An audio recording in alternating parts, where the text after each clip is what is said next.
On est maintenant rendu au chapitre 8. Alors, on a vu le champ magnétique. On va maintenant regarder la force magnétique, particulièrement sur une charge qui est en mouvement dans un champ magnétique et sur des conducteurs quand un courant circule dans le conducteur, ce qui va donner lieu à des couples magnétiques et des applications comme le moteur électrique ou les générateurs de courant, les barrages hydroélectriques. Alors, premièrement, je veux parler de cette image qui est en fait un montage que j'ai fait à la maison. Oh oh oh! J'avais regardé sur YouTube comment le faire, puis je l'ai fait à ma façon ensuite. On a des aimants ici en anneau, quand même assez fort, et deux aimants ici autour d'un crayon à mine. J'ai mis du ruban ici pour que l'anneau ne glisse pas. Puis finalement, c'est de la répulsion magnétique, c'est la force magnétique entre les aimants qui fait que il y a comme une force vers le haut pour contrer la force de gravité. Elle n'est pas strictement vers le haut, il y a comme un angle, ce qui fait que elle est comme le crayon est comme poussé aussi par en avant. C'est pour ça que si vous pouvez voir, il y a comme un petit plastique ici en avant. Puis ce crayon-là s'accote sur le mur. Il est pas planté dans le mur, il s'accote contre le mur. Puis il fait un petit peu comme ça, et on peut tourner le crayon. C'est super le fun. Vous pouvez essayer de le faire à la maison quand vous n'aurez pas une charge de travail trop grande. Fait que dans cette vidéo, on va parler de la force magnétique sur une charge.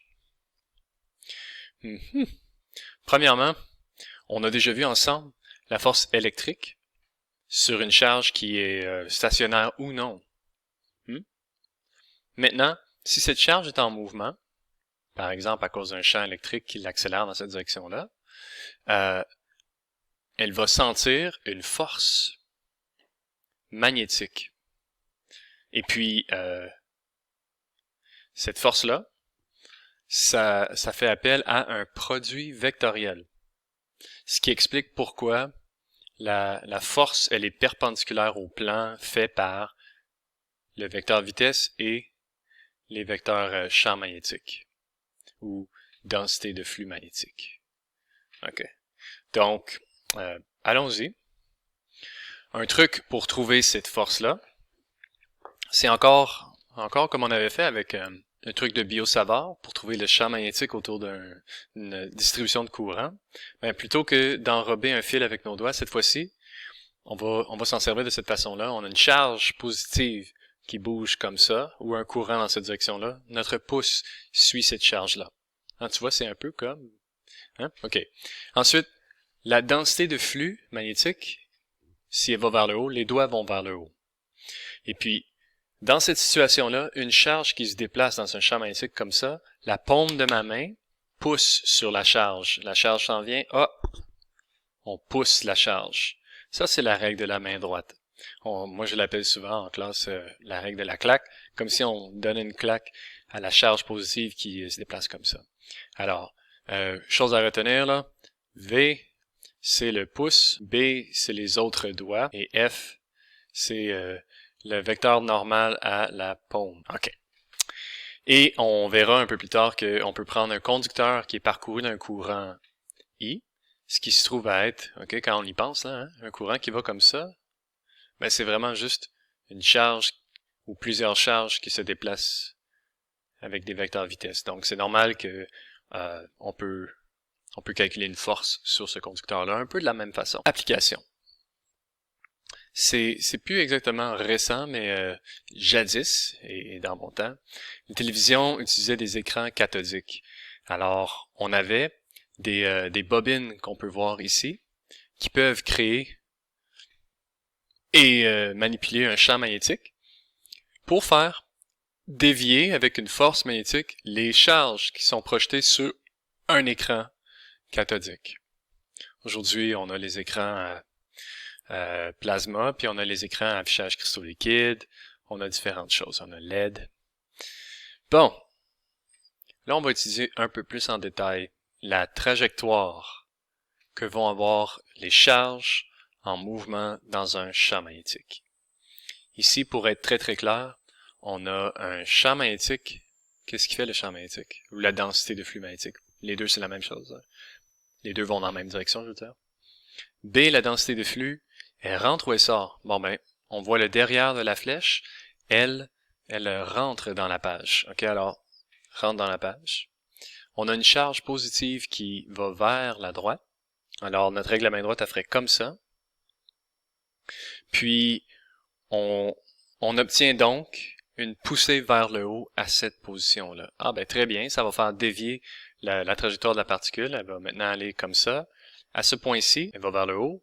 On va répéter ce truc. Alors B vers la page. V va vers le haut. Ah, la claque nous pousse vers la gauche. On remarque, hein, c'est une force qui va toujours nous pousser vers le centre d'un cercle de rayon R. Puis, si on est capable d'établir une relation entre R et les autres paramètres, ben, on peut construire des choses super cool comme les spectromètres de masse, les sélecteurs de vitesse, les cyclotrons même. Alors, on va étudier ce mouvement-là. On a un mouvement circulaire, donc on pense à accélération centripète. Si je prenais à cette position-là un axe comme ça, tiens, X et Y, complètement arbitraire, ben je ferais que la somme des forces en X est égale à M accélération centripète, autrement dit M V0 au carré sur R. Hein, vous avez dû voir ça. Sauf que la seule force, c'est la force magnétique.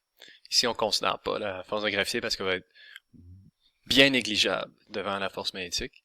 Cette force magnétique, pour quelque chose qui est strictement perpendiculaire, le produit vectoriel, étant donné les orientations orthogonales de V et B, on va obtenir carrément V, B, comme ça, et ça va toujours être orienté vers le centre. OK, donc je peux écrire ici juste le module QVB. Puis en fait, c'est V0, hein, sa vitesse. Puis à partir de là, je peux isoler le rayon. C'est ce qu'on va faire. OK, c'est ce qu'on va faire. Ça veut dire que sur la charge et la densité de flux B. Et évidemment, le rayon, c'est une distance, ça peut pas être négatif, donc ça serait vrai pour une charge négative aussi. Donc on va prendre la valeur absolue de la charge, qui est le seul terme ici qui pourrait être positif ou négatif. Ça ici, ça devient une relation très importante. On vient de définir le rayon d'une trajectoire circulaire que va avoir une charge qui rentre dans une zone avec un champ magnétique. Ici, un champ magnétique uniforme. Puis on peut aussi se demander combien de temps ça prend pour faire un tour au complet. Comment on va faire ça? Ben, on va définir la période T, puis on va la calculer en considérant un tour, qui est 2πr, fait à la vitesse V0. Ça va nous donner le temps que ça prend pour faire un tour. Et ici, on va remplacer R par ce qu'on vient de trouver. On va obtenir le V0 va se canceller, on va avoir 2πm, la masse de la charge, divisé par la charge et B. Et là, ce qu'on peut parler, on remarque quelque chose de très intéressant. Le temps que ça prend pour faire un tour ne dépend pas du tout de la vitesse à laquelle rentre la charge.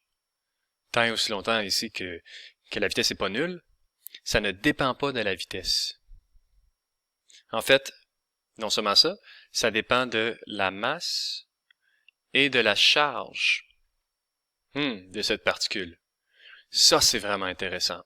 Donc, le temps que prend cette particule pour faire un tour dépend des propriétés de cette particule, ce qui va nous permettre de l'identifier, notamment dans un spectromètre de masse, sa masse et sa charge. Ça, c'est super cool, mais on peut aller plus loin. Avec la période, on peut obtenir la fréquence de rotation. Donc, fréquence de rotation, c'est 1 sur T. Puis, c'est donc juste l'inverse, hein? Ça, c'est pas très compliqué. Mais ce qui est plus intéressant, c'est la fréquence angulaire. OK. Je vais quand même écrire ça ici. La fréquence angulaire, ben, c'est 2πf. Puis, on obtient, wow, hein? Juste avec le ratio de charge sur masse, on va pouvoir étudier le spectromètre de masse, qui va être utile pour identifier différentes particules de différents types de matériaux ou d'atomes, et le cyclotron, ou synchrotron, qui permet d'accélérer les particules, puis faire des jolies explosions dans lesquelles on pourrait notamment trouver la particule du Higgs boson qui a été fait. Ça, c'est super beau. C'est une trajectoire circulaire et ça repose sur la condition initiale que cette vitesse, elle est perpendiculaire au champ magnétique. Ça, c'était la condition pour avoir ce trajet circulaire. Qu'est-ce qui arrive quand c'est pas vrai? Quand c'est pas vrai, B étant en Z, là, B est égal à BZ, comme ça, là, les lignes vertes. Mais si la vitesse, elle est pas strictement, c'est-à-dire que sa vitesse n'est pas juste en X et Y, mais qui va un peu vers le haut ou vers le bas, par exemple, avec V, bon ben en fait, voici ce qu'on fait. On dit, tiens, vitesse est égale à une composante de la vitesse qui est parallèle à B, ici la composante qui est comme ça, là, en Z, plus une composante qui est perpendiculaire en B. Elle va donner lieu à un mouvement circulaire, okay? Et elle va donner lieu à un mouvement de translation, un mouvement rectiligne. Hein? Fait qu'on va superposer en fait un mouvement qui va comme ça, vers le haut, sur l'axe des Z, plus un mouvement circulaire. Puis en faisant ça, ben, je monte tranquillement en tournant. Ouais, ben, je fais une spirale.